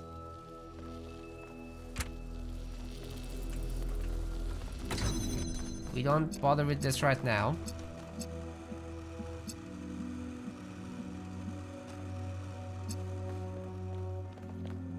We need to produce the red color by having the green over there. In a visible spot.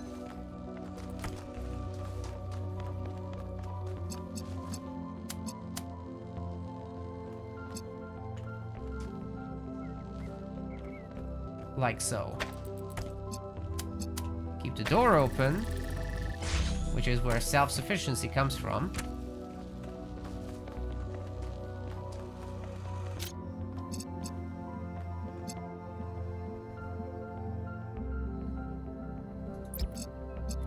And now we will be able to create the red laser for the moment in this spot, but we'll actually have to stand here for a moment ourselves until this charges up. And it's self-sufficient! We solved the puzzle! Oh yeah! Leading titles for the rooms. Neldo, what did you just upload? A photo? I mean, technically you're right, but... Is that? I can't tell what that is. How did you even manage? You're literally taking a picture with your eyes, Melville. I don't even know how to make my eyes go out of focus. Clearly you've never listened to one of Herman's speeches. Some of us are busy doing actual science, not just sightseeing. Thank you. And what did they just upload? Upload for reference, what the hell? Is this personal? Yes. Gold puzzles. Looks like there's an additional set of puzzles protected by golden gates. Can't be accessed yet. Assuming there's some kind of logical pattern to all this, those gates will probably open up once the correct conditions are met. Does that mean solving all the other puzzles or maybe something else as well? Hard to know at this point, but perhaps something we should prioritize much later. Yes, indeed. There's an ambition expressed by this building, sense of purpose that I find really admirable. It's big, but it's also intricate and detailed. That feels like a statement. We should explore this building as soon as possible. It seems that each of the structures on the island, with the exception of the megastructure itself, is surrounded by a cluster of puzzles resembling those found in the simulation and in our booting sequence. Completing a puzzle releases a particle cloud, which then autonomously flies into the device that assembles tetrominoes. The puzzles even come with titles hijacking the vestigial code designed to display puzzle names in the simulation. It's unclear whether this represents a potential security issue, but the matter should be given consideration. Oh, and of course the gate device. Not sure what to call this. Bridge ring, bridge machine. Anyway, it's a device that takes particle clouds released by the puzzles and turns them into bridges made out of tetrominoes. Correctly assembling a bridge out of 8 particle clouds is required to reach the tower. So clearly another layer of puzzles. The simulation had tetromino puzzles too, although in a different form. Could their presence be symbolic? I don't have a clue. I'm so glad that we don't have those tetrominos anymore in the same form. They were hella annoying to assemble, especially when you had a lot of them. So yeah, a big and good improvement. Number 8 should be this way. I think I'm learning how to navigate this open world now with these little waypoints being put in the right places. I was very worried from playing the demo a little bit that not all of these were easily found. Also, many of these puzzles weren't even present in the demo. Or they were like locked away and stuff. Okay, this is where 8 is and that's the entrance, so what am I doing? Entanglement. Curious how that will pertain to the actual puzzle we're doing. These titles always have a purpose. That's how it be. What is that? Flowers.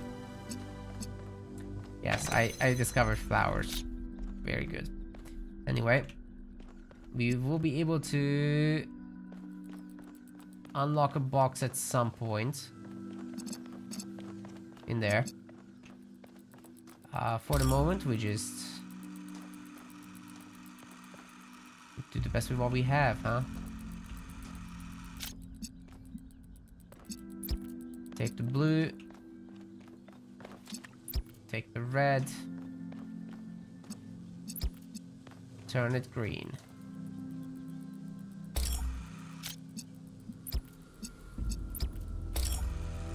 And how are we gonna do that?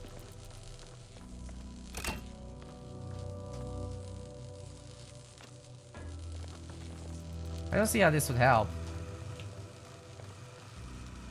We can't keep this stable without a box.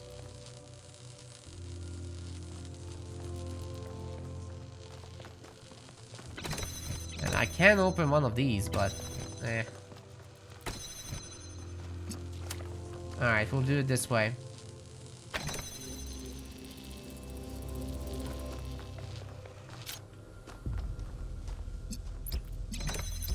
Use a green signal.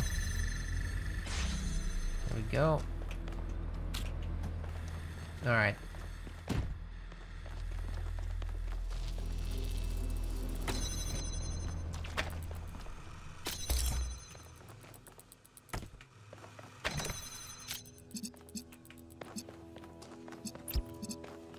Another green one. Plus that. Plus that. Plus that. Can I actually reach it?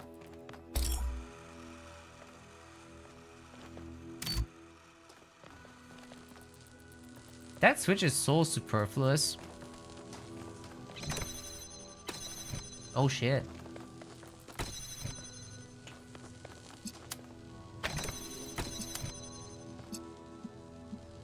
Oh shit.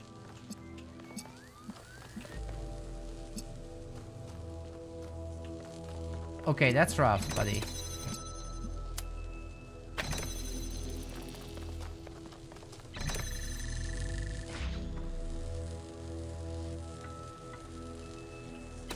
So that's self-sufficient over there for the moment. But if I take this away,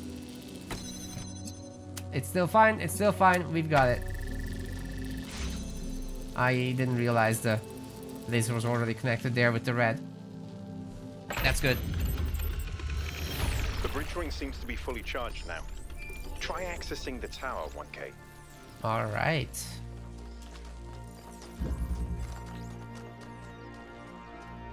I guess nothing else to do. There's this one extra structure, the Golden Gate, and the two special triangle puzzles which are connected to it. So before we actually go to the ring, I want to find the Golden Gate again and see if we can access it, or whether we're forced to go deeper into the megastructures or the tower. Okay, the gate is this way. This way. I have no idea how to find it by myself, so we have to read the signs. Huh?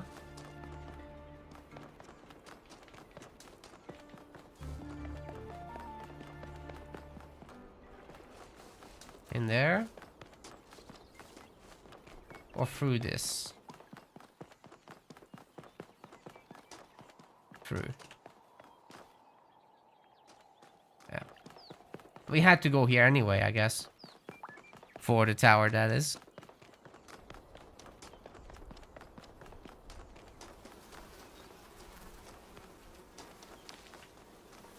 Bees?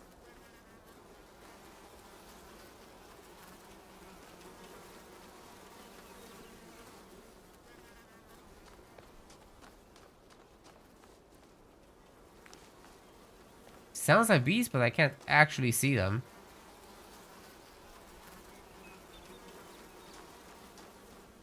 Makes me nervous though.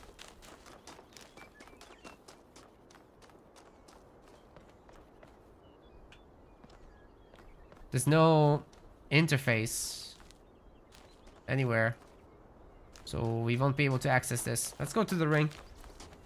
Or maybe there is a way to access it, but right now it's not blinking, so who knows? To the ring.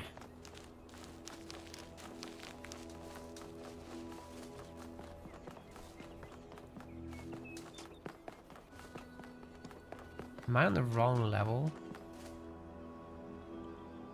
No.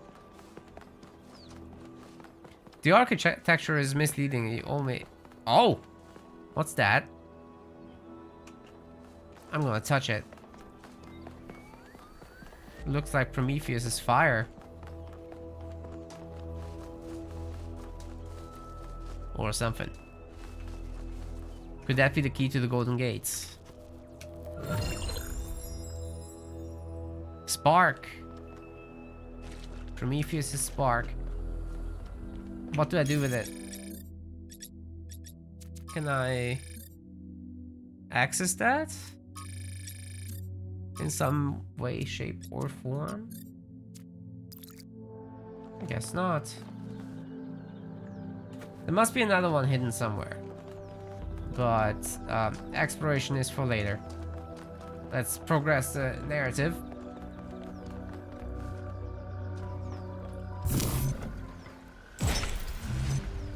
We make our own path.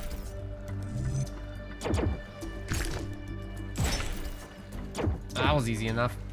I don't know if this is relevant, but St. Edwald believed that Tetrominoes represented the name of God and God's ability to reshape the world. True, but he was also mad as a hatter. One man's madness is another man's genius. And it just pops into place for me. I don't have to rotate them at all. Maybe they'll make me now. The third one.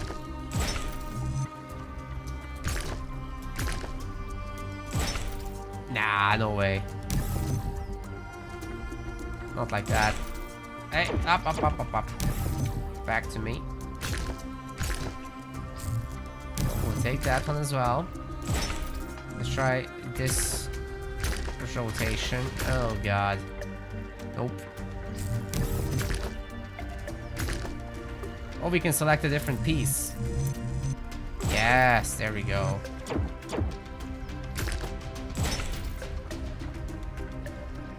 Still not it. Let's try that again.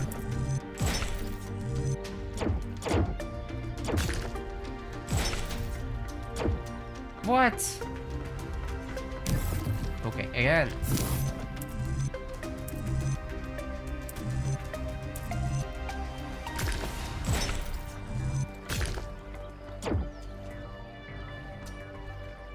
No. You said I want this one. There's nothing else available, I guess.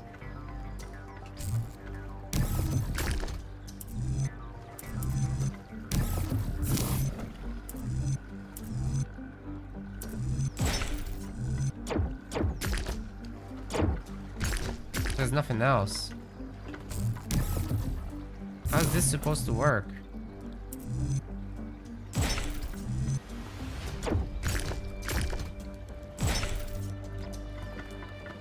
And then that's the end. I'm doing something wrong.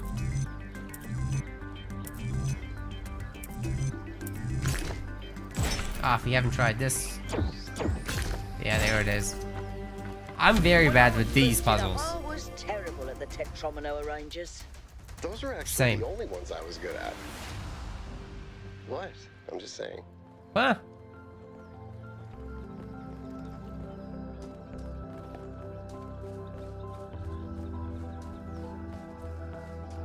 Something about not ascending the tower, right? Fans of Game 1 will know.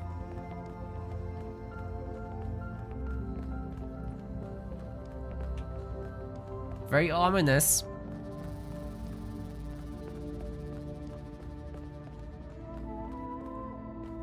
Is that some kind of anti-gravity? I'm not sure. Could be, I guess. Nothing else to go to.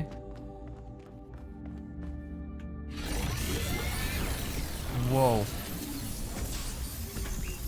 That's intense, dude.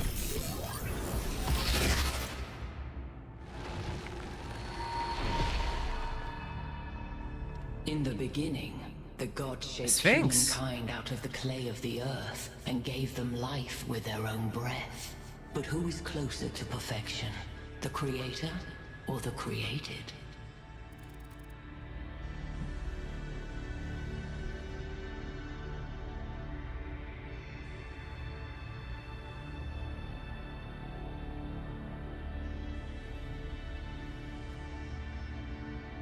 Neither, because perfection is impossible.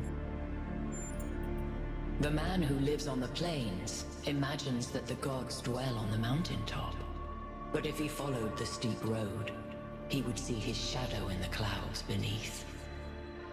When Prometheus saw that humankind was more alike in nature to the gods than to the animals, he stole the secret of fire from Olympus and shared it with the mortals. Was his theft justified? Knowledge belongs to all. Parents should not leave their children helpless. That's both good answers. Zeus did not create fire. It was not his to own in the first place. Oh wow.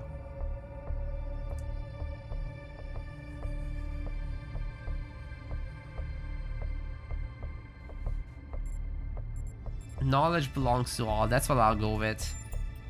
Fire may belong to the child, but the child will still burn itself.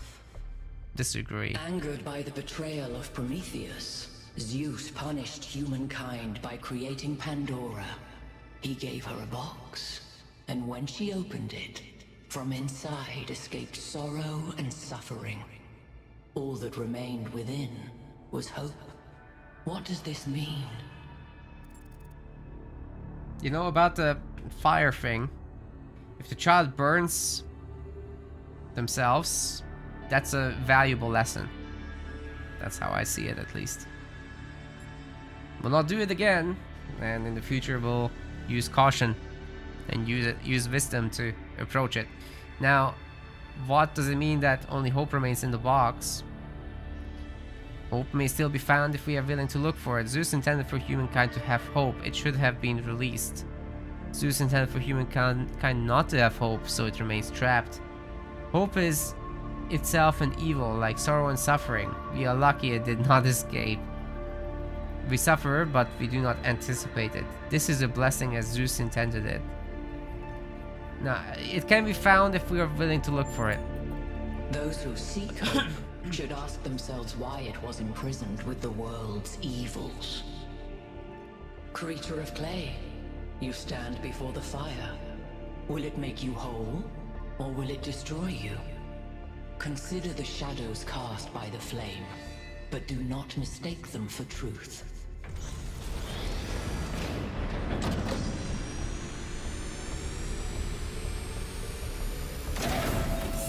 What the hell? Mega laser. Guys, look at my stream. The beam 1K activated is connecting to the pyramid. That looks like a massive amount of power. We got the mega laser. We need to talk about what just happened. Thoughts? I'd say there are two distinct issues here. What is the being 1K spoke to, and what is the function of the beam? Let's start with the Sphinx.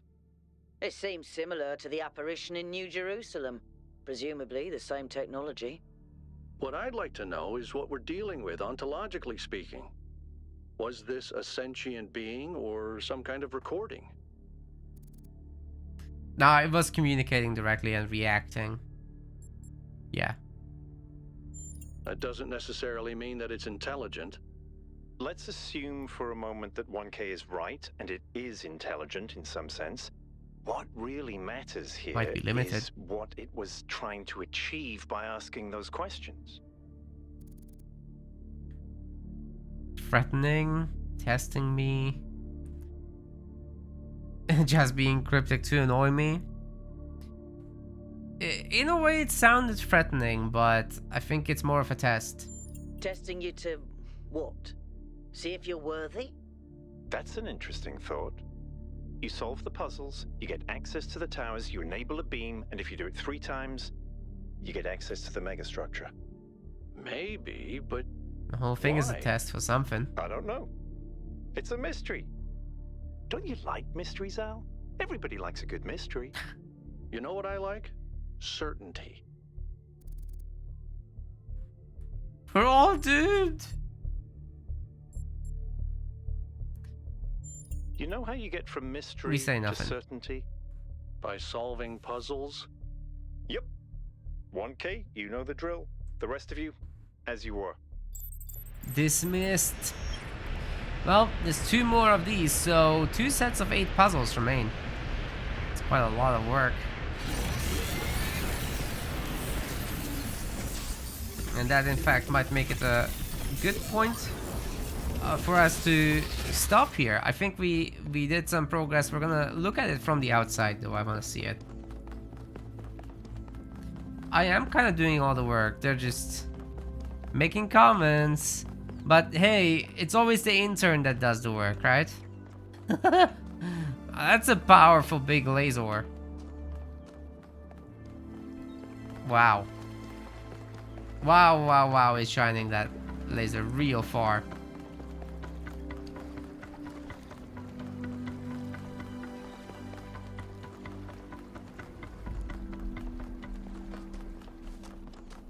That is one hella powerful laser. Anyways, yeah, we're gonna end it here for now. There will be more of these streams. I'm gonna finish the whole thing on stream supposedly. Whether you guys like it or not, this is my favorite game, so I'm gonna take some little bit of time off of RTS for the time being until I solve the puzzles, and then we're back. So yeah, a short break from RTS games can't hurt, right? But yeah, I'm gonna call it for tonight. So I wanna thank everybody for watching very much. Everyone on YouTube, Twitch, Kick, even if somebody popped in there. Don't know if anybody would have, but anyways, make sure to like, follow, subscribe, whatever makes sense on the given platform. Oh, and I missed a bit donation actually from now that's Shadowfall because my event feed didn't work. So thank you very much for the 95 bits as well as for the super chat. Yes. GG indeed. Guys, make sure to check out the Talos Principle. It's on Steam. It's on GOG as well, I believe. Yeah. Thanks, everyone. See you next time. I'll fire up an ad to close out the stream.